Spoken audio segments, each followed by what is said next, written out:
Hey dosto, welcome back to my YouTube channel Paljit Vlog. আশা কৰোঁ আপোনালোক ভালে আছে আৰু বই ভালে আছো।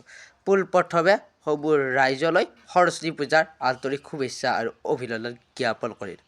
অহাকালি হৈছে সৰস্বতী পূজা, আজি হৈছে গণেশ পূজা। সৰস্বতী পূজা আগদিনা গণেশ পূজা বুলি কোৱা হয় আৰু অহাকালি সৰস্বতী পূজা। আজি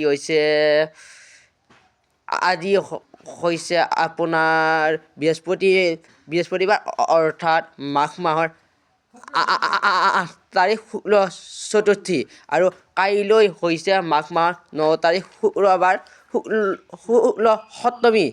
শুক্ল পঞ্চমী অৰ্থাৎ শুক্ল পঞ্চমী তিথিৰ দিনাই সৰস্বতী পূজা কৰা হয় আৰু সৰস্বতী মা আৰাধনা কৰা হয়। সৰস্বতী দেৱী বিদ্যাৰ দেৱী, বিদ্যা আৰু জ্ঞানৰ দেৱী। সৰস্বতী দেৱীক আমি প্ৰাৰ্থনা কৰিব লাগে যাতে আমাৰ জ্ঞান যাতে আমাৰ বাঢ়ে, তাৰ বাবে সৰস্বতী দেৱী প্ৰাৰ্থনা কৰিব লাগে। লগতে তেখেতক বিদ্যাৰ যাতে আগুৱাই নিয়ে তাৰ বাবে তেওঁৰ ওচৰত প্ৰাৰ্থনা কৰিব লাগে আৰু লগতে তেওঁৰ নামত এগছি বন্তি বা ধূপ জ্বলাই আৰাধনা কৰিব লাগে। আৰু সৰস্বতী পূজাৰ দিনা কৰিবলগীয়া কিছুমান কাম আপোনালোকক মই কওঁ। যিসকলে সৰস্বতী পূজা কৰে তেওঁলোকৰ বিদ্যালয় বা মহাবিদ্যালয় কৰে, তাৰ লগতে ঘৰত কৰিবলগীয়া কামসমূহ কওঁ।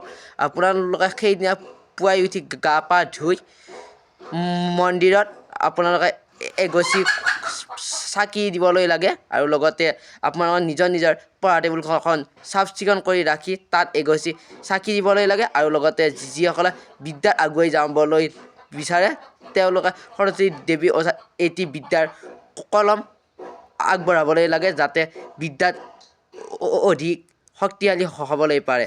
এইখিনিয়ে ক'লোঁ সমূহ ৰাইজলৈ মোৰ ফালৰ পৰা সৰস্বতী পূজা আন্তৰিক শুভেচ্ছা আৰু অভিনন্দন জ্ঞাপন কৰি ধন্যবাদ। জয় মা সৰস্বতী।